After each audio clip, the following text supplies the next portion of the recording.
What is up, guys? We are live here with Pro Play Games, and we have the god himself, Marcel Russell, and finally back with another top. It seems like you're topping every single one of these tournaments. What did you play at this weekend's Tournament of Power? The good old Son Gohan reboot. Ooh, the reboot. Look at that. Triple Beautiful. strike, triple attack, deluge, the spice. Very good. You know, I'm an aggro player, so I have to play the most aggressive leader in the format at all times.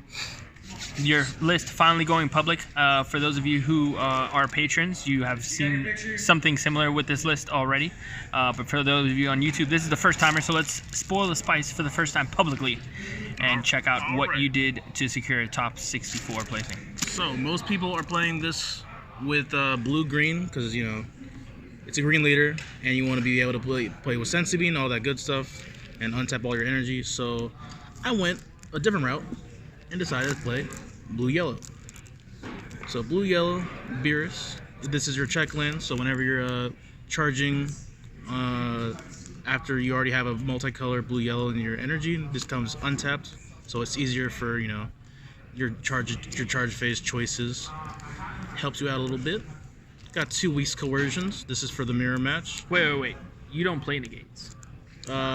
It's a lie. Yeah. This meta is too dangerous. You can't. You just can't survive at OTK of this. Like, it's that deadly that you need to have negates, even Can't for the survive this guy mirror right here. match. Senzu Beans, right? Because that's kind of the best card in the entire deck, being able to untap energy.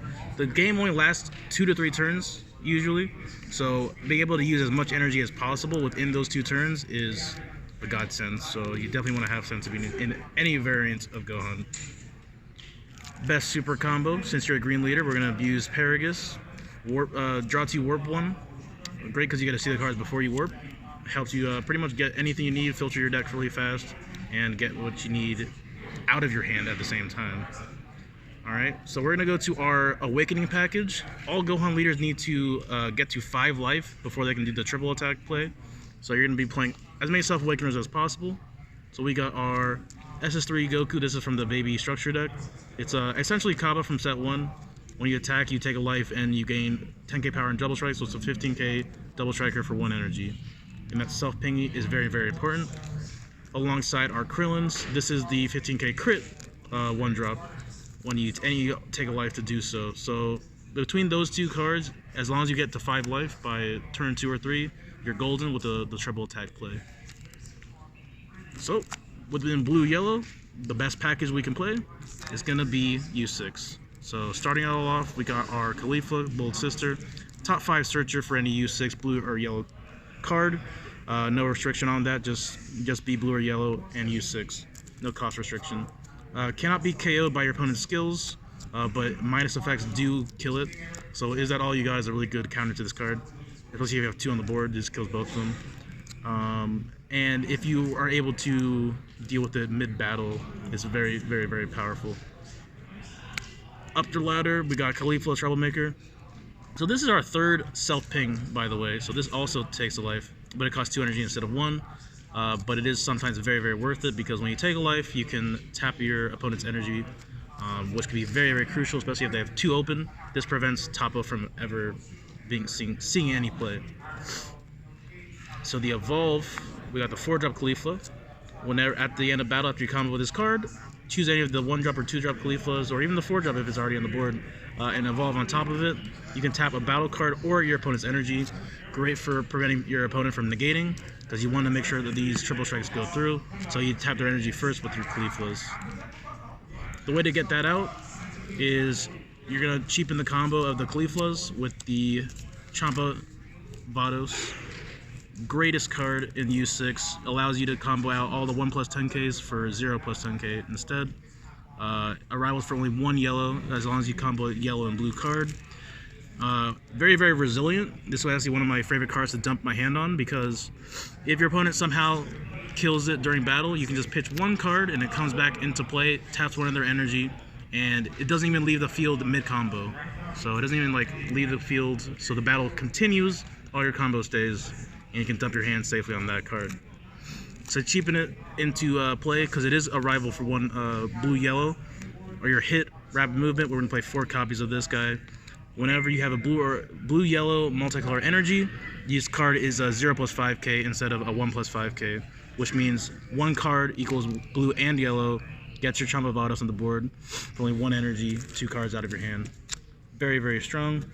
The other effect is at 4 energy, you can just hard cast it, bounce a card back to their hand. It's helpful in various niche situations, but it does come up sometimes. The newest addition to the Set 9 little franchise here, we got Hit in Cold Blood SR. So what this card does is reduces itself by 1 for every yellow or blue battle card on the field. So once you hit 3, you're able to play it for 4 because you have 4 specified costs, 2 blue, 2 yellow. That's as far as it can go if you want to hard cast this card. So once you get 3 on the board by going into turn 4, you're going to be able to flip your opponent's leader back to the front side, and they can't awaken until the end of your turn. So it's pretty good for those Surge matchups because either their Surge is turned off for that turn and you just go in, they can't really interact with you at the end of that. 30k triple striker. How do you beat Jiren? This guy right here. Jiren, yeah, you flip that leader. Can't do it. Another triple striker. This is Chilled the Marauder. Little 4k for 1. Activate battle, gain triple strike, and 6k power per energy that you have. So this is pretty sneaky when you're getting negated a lot.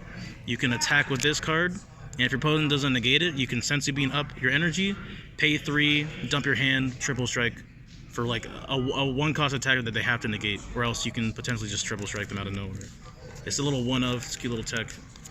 It comes in clutch sometimes when they have hefty negates. Our overrealm of choice is going to be 3 Bardock Awakened Instincts.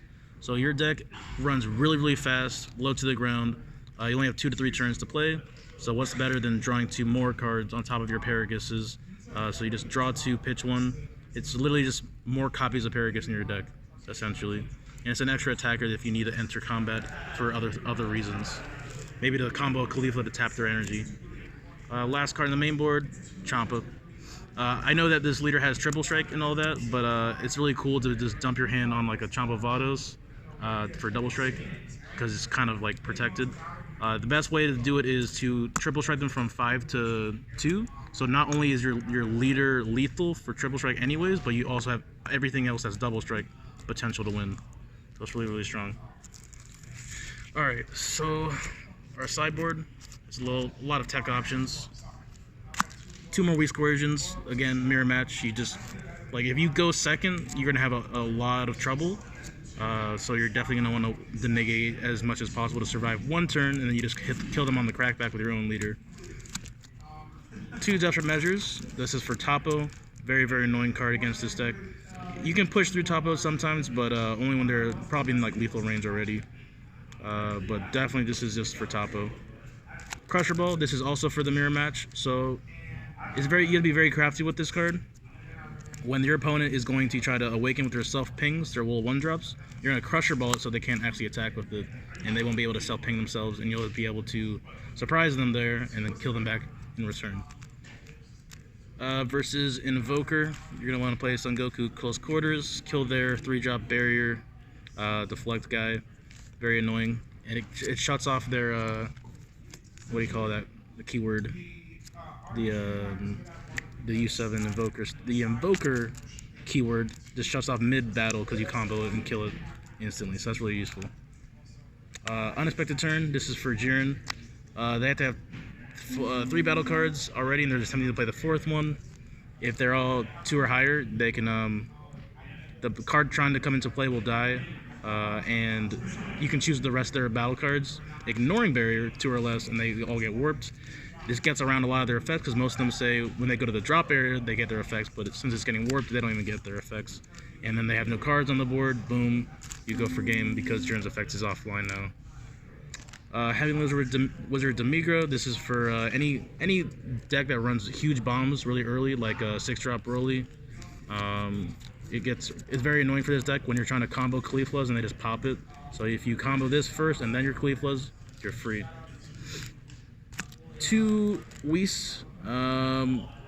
It was just against decks that decided to untap, especially like mirror matches and stuff like that. And whenever you wanted to side out negates, because I sided the negates out pretty much any matchup that wasn't threatening me, I just put these cards in just to be more yellow, draw, just to see more cards. And it didn't hurt to have its effect. Last card, Secret Rare, Power Vatara. Yeah. What? Did you actually cast this? There's no way. Nope, never got that far. Okay. But it's possible if you ever have to be in a grindy situation.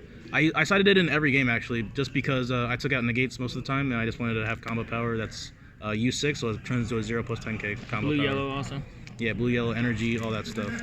But if you ever need to get to turn 5, I would say this is actually a pretty good play, especially since it draws you 4 cards, so it refreshes your hand a lot.